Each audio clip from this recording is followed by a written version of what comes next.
Hello everyone, हम एक question discuss करते हैं। तो हम क्वेश्चन देखते हैं क्या है। देखो, ये कंडीशनल प्रोबेबिलिटी पे बेस्ड क्वेश्चन है। तो आपका कंडीशनल प्रोबेबिलिटी वाला कंसेप्ट मैं जीरो से शुरू करूंगी। अगर आपको कुछ भी नहीं आता तो मैं कोशिश करूंगी कि आपको सबको समझ आ जाए कंडीशनल प्रोबेबिलिटी के बारे में।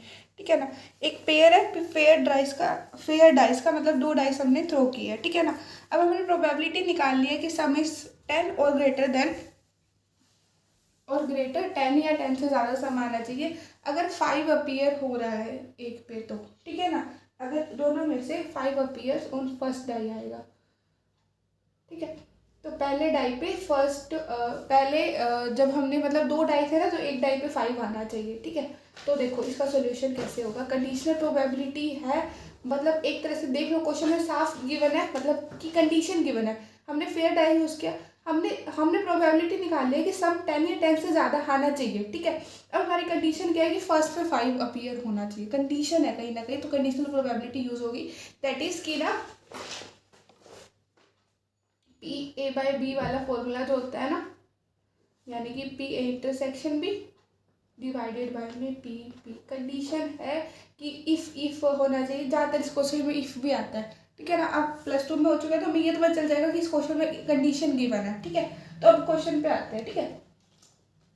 जब हमने ये तो फॉर्मूला यूज होगा हमारा, हालांकि हमारे क्वेश्चन के अकॉर्डिंग जैसे हम ए बी लेंगे उसके अकॉर्डिंग फॉर्मूला चेंज हो जाएगा। मतलब बी बाय ए है तो नीचे ए आ जाएगा ना। ठीक है। तो when two dices are thrown, ठीक है, तो number of possible outcomes are कितने होंगे 6 × 6 यानी 6 इंटू में 6 दैट इज 36। मतलब 1112 अप टू 16 2122 अप टू 26 ऐसे ही 61 से लेकर 66 तक। ठीक है। तो 6 × 6 36 हो जाएगी इस तरह से। ठीक है। लेट अब दो कंडीशन है कि एक तो फर्स्ट डाइस पे मतलब दो एक तरह से हमें क्वेश्चन में कंडीशंस गिवन है। हालांकि एक पे बेस्ड होगी, एक कंडीशन हो चुकी होगी और दूसरे की हमने निकालनी होगी। ठीक है।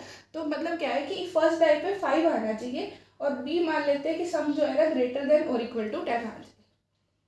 Late A be the event of getting 5 on first die and B be the event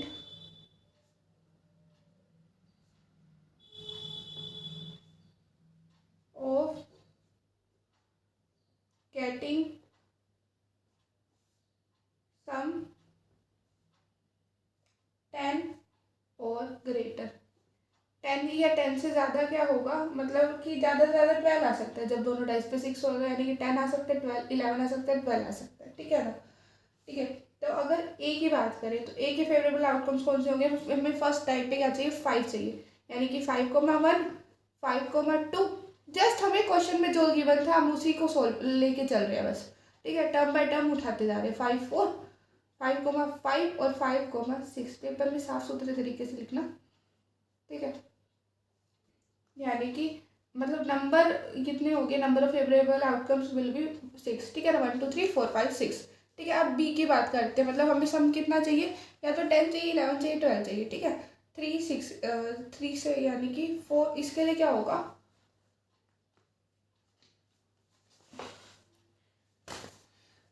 अगर हम 1 की लाइन में कोई भी ले तो ज़्यादा से ज़्यादा क्या होगा 1,6 आ जाएगा, यानी कि 7 आ जाएगा। तो वो तो हमें चाहिए नहीं। ठीक है। 2 की लाइन में लेंगे तो ज़्यादा से ज़्यादा 8 आ जाएगा। 3 की लाइन में ज़्यादा से ज़्यादा 9 आ जाएगा। 4 की लाइन में हमें 10 मिल जाएगा। तो बी का क्या होगा, एक तो 4,6 हो गया। इसके अलावा क्या होगा, 6 हमने मैक्सिमम ले लिया है ना, यानी कि अब 5,5 ले सकते हैं, 5,6 ले सकते हैं। ठीक है। बस और 6,6 ले सकते हैं। ठीक है। और 6,4 भी ले सकते हैं और 6,5 भी ले सकते हैं। आई थिंक बस यही बनेगी। ठीक है। ये तो इजी था। आप मतलब ये छोटी क्लास में हम इस तरह से तो कर सकते 1 2 3 4 5 6, यानी कि n of b will be equal to 6। ठीक है। पी ए की प्रोबेबिलिटी क्या होगी, एन ऑफ ए मतलब number of favourable outcomes divided by में टोटल आउटकम्स, ठीक है। तो ये कितने थे 6 और टोटल कितने थे 36, दैट इज 1/6। सिमिलरली पी भी हमारा क्या होगा 6/36 ही आएगा, n of B by n of S, ठीक है, दैट इज यहाँ पे भी 1/6 ही आएगा, ठीक है। अब हमें क्या चाहिए, देखो इनके इंटरसेक्शन की वैल्यू चाहिए,